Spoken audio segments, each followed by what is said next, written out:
بسم اللہ الرحمن الرحیم۔ السلام علیکم دوستو۔ حضرت مریم علیہ السلام۔ قرآن پاک میں حضرت مریم علیہ السلام کا ذکر کئی جگہ آیا ہے، خصوصاً سورہ مریم میں اس کا ذکر زیادہ ہے۔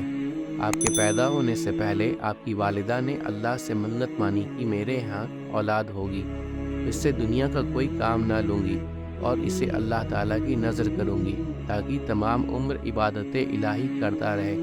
مگر جب لڑکے کی جگہ حضرت مریم پیدا ہوئیں تو آپ کی والدہ کو بہت رنج ہوا کہ اب میں اپنی منت کیسے پوری کروں، میرے ہاں تو لڑکی ہوئی ہے۔ مگر اللہ تعالیٰ نے انہیں قبول کیا۔ آپ کی والدہ نے کہا کہ میں ان کا نام مریم رکھتی ہوں اور اس کو اور اس کی اولاد کو شیطان مردود سے اللہ کی پناہ میں دیتی ہوں۔ ان کو حضرت زکریا کی نگرانی میں دیا گیا یا ہر وقت مسجد کی محراب میں بیٹھی عبادت کرتی رہیں۔ اللہ تعالیٰ ان کو بے موسم کے پھل کھانے کو دیتا۔ حضرت زکریا جب بھی ان کے پاس جاتے اور ان کے پاس یہ چیزیں دیکھتے تو ان کو بہت تعجب ہوتا اور حضرت مریم سے پوچھتے کہ یہ چیزیں تمہارے پاس کہاں سے آئیں؟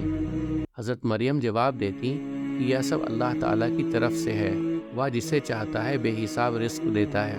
ایک روز کا ذکر ہے کہ وہ اپنے لوگوں سے پردہ کر کے الگ پورب رخ ایک جگہ جا بیٹھی۔ اللہ پاک نے جبرائیل علیہ السلام کو ان کے پاس بھیجا۔ وہ ان کے پاس کامل انسان کی شکل میں آئے۔ حضرت مریم علیہ السلام نے غیر آدمی کو اپنے پاس دیکھا تو پکار اٹھی، اگر تم نیک آدمی ہو تو میں تم سے اللہ کی پناہ مانگتی ہوں۔ فرشتے نے کہا کہ میں تمہارے رب کی طرف سے بھیجا گیا ہوں، تمہیں پاک لڑکا دوں، اس کا نام مسیح ہوگا۔ وہ دنیا اور آخرت میں معزز اور اللہ کے نیک مقرب بندوں میں سے ہوگا۔ جھولے میں اور بڑا ہو کر لوگوں سے باتیں کرے گا اور نیک بچوں میں سے ہوگا۔ حضرت مریم نے کہا، میرے یہاں لڑکا کیسے ہو سکتا ہے؟ مجھے کسی آدمی نے چھوا تک نہیں اور میں بدکار بھی نہیں ہوں۔ اللہ کی طرف سے جواب ملا کہ ایسا ہو کر رہے گا، ہم اس کو لوگوں کے لیے ایک نشانی بنائیں گے اور اپنی رحمت کا ذریعہ قرار دیں گے۔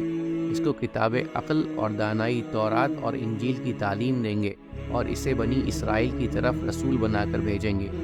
اس کے بعد جبرائیل نے ان کے گریبان میں پھونک مار دی، جس سے حضرت مریم کو حمل ہو گیا۔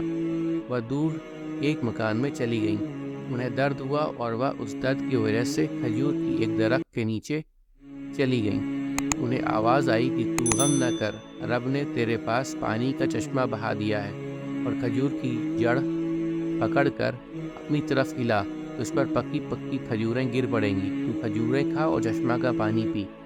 بیٹے کو دیکھ کر اپنی آنکھیں ٹھنڈی کر، پھر اگر کسی آدمی کو اعتراض کرتا دیکھے تو کہہ دینا کہ میں نے رب کے لیے روزے کی منت مانی ہے، اس لیے میں کسی سے بات نہ کروں گی۔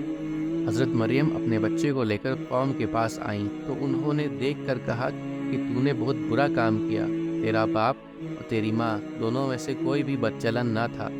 آپ نے بچے کی طرف اشارہ کیا، مگر ان لوگوں نے کہا کہ ہم اس گود کے بچے سے کس طرح بات کریں؟ بچہ بول اٹھا، میں اللہ کا بندہ ہوں، اس نے مجھے کتاب دی ہے، نبی بنایا ہے، جہاں کہیں رہوں مجھے برکت والا کیا ہے، جب تک زندہ رہوں مجھے نماز اور روزے کا حکم دیا ہے، اپنی ماں کے ساتھ بھلائی کرنے والا بنایا ہے، سرکش اور بدبخت پیدا نہیں کیا۔ مجھ پر اللہ کی امان ہو، جس روز پیدا ہوا، جس روز مروں اور جس روز زندہ اٹھایا جاؤں۔ اللہ پاک قرآن مجید میں فرماتے ہیں کہ یہ تھے عیسیٰ مریم کے بیٹے۔ اس میں جھگڑتے ہیں اللہ ایسا نہیں کہ اولاد رکھے، وہ پاک ذات ہے، جب کوئی کام کرنا چاہتا ہے تو یہی کہتا ہے کہ اس کو کہ ہو جا اور وہ ہو جاتا ہے۔